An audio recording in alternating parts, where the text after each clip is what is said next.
glossophobia, which is the fear of speaking in front of large crowds, is universally considered to be some people's greatest fear.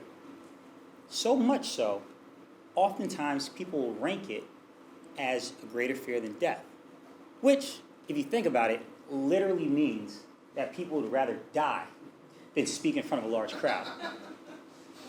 Because of this fear, it's not surprising that when you see somebody who's able to confidently stand up in front of a large crowd and be charismatic and be engagement, you almost look at it like it's a superhuman ability, almost as if that person has some, maybe superpower. And that's what we want to teach you today. We're going to give you 3 strategies that will help you unleash your inner superhero. Superhero tip number 1. It's not about you. It's about the mission. Now, how many of you in this room have a favorite superhero, have read a comic book, or watched a superhero movie? By a show of hands. Everyone. Almost everyone. I want you to think about this superhero. And think about all of our favorite superheroes. Have you ever noticed that all superheroes try and hide their identities? They're not after the fame and the glory. We all have egos, and sometimes they like it stroked here and there, but they're really about the mission. In stark contrast to superheroes, you'll find that supervillains are always after the fame and glory. It's about them. It's about getting recognized for some lab experiment that they got deterred by, or it's about taking over the world. So, a great real-world example of someone who has a superhero-like ability is President Barack Obama. I went back and looked at a number of his speeches, and I could not find a single one where he spent any amount of time talking about himself or his achievements.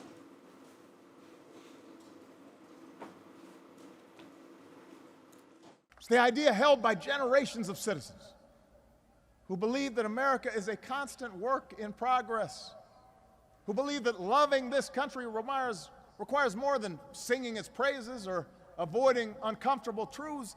It requires the occasional disruption, the willingness to speak out for what is right, to shake up the status quo. That's America. Now, regardless of if you're Republican or a Democrat, I think we can all agree that President Obama has some inspiring presenting skills and the ability to mobilize his audience.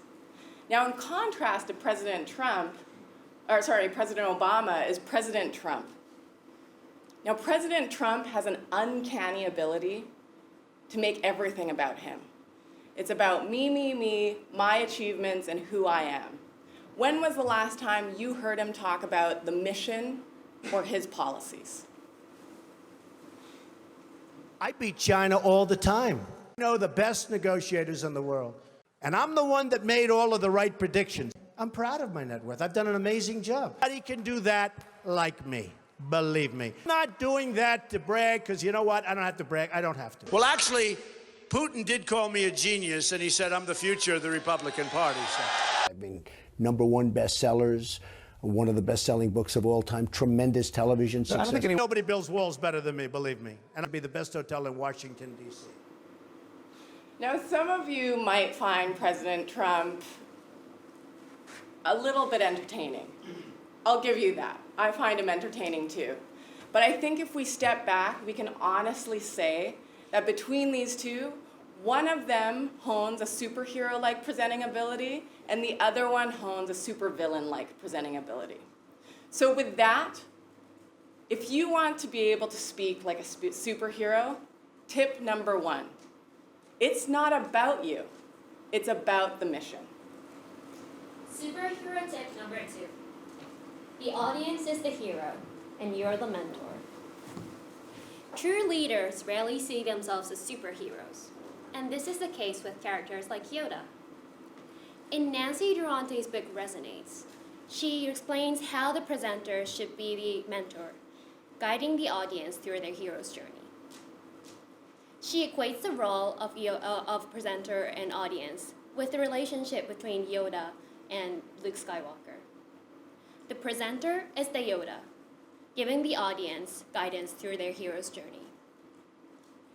Too often, presenters take an aggressive, I am the expert attitude, thinking that they are the expert telling the audience what to do or not to do. We've seen this in the example of Donald Trump's video. It is important to understand that presenter is in fact the mentor, because it affects the way in which we communicate as presenters. Effective presenters should communicate in the way Alfred communicates to Bruce Wayne in Batman. Alfred is a good friend of Bruce Wayne, and he cares about Bruce Wayne. He makes suggestions to Bruce Wayne, but never tells Bruce Wayne what to do or not to do. This is probably why we love commencement speeches made by visionary leaders, because they give guidance and mentoring words.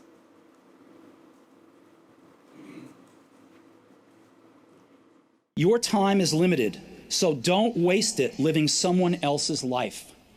Don't be trapped by dogma, which is living with the results of other people's thinking.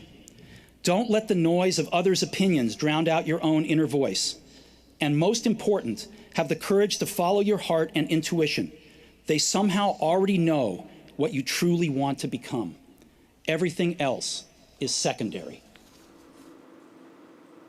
So which character did you resonate with the most? Think back to how Yoda gives guidance to Luke Skywalker, how Alfred communicates to Batman, how you felt looking at Steve Jobs' commencement speech.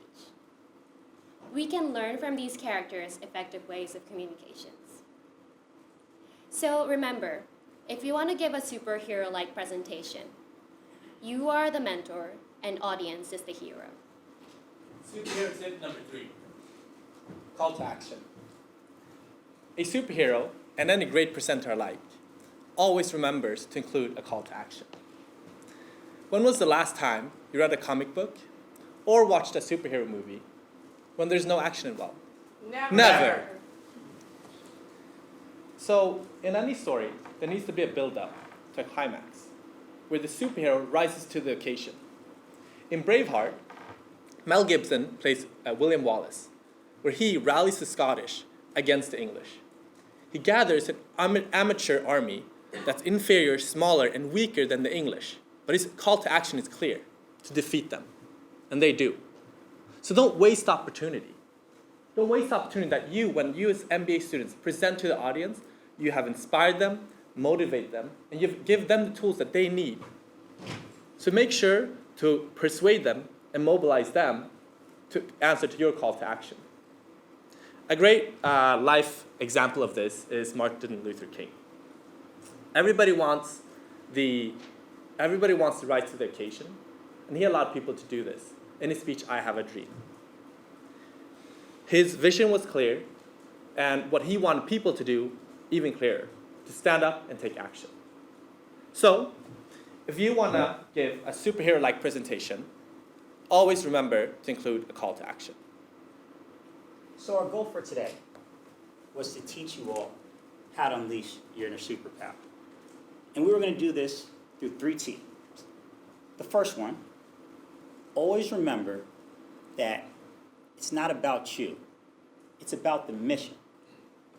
You want to be similar to Barack Obama. Nobody wants to be Donald Trump. The second point to remember is that it is the audience that is the hero. You are the mentor. You are Yoda. You're not Luke Skywalker. You're Alfred. You're not Batman. And then 3, always remember to give the audience a call to action. You want to be loud, like Braveheart, but then also speak clear, like Martin Luther King.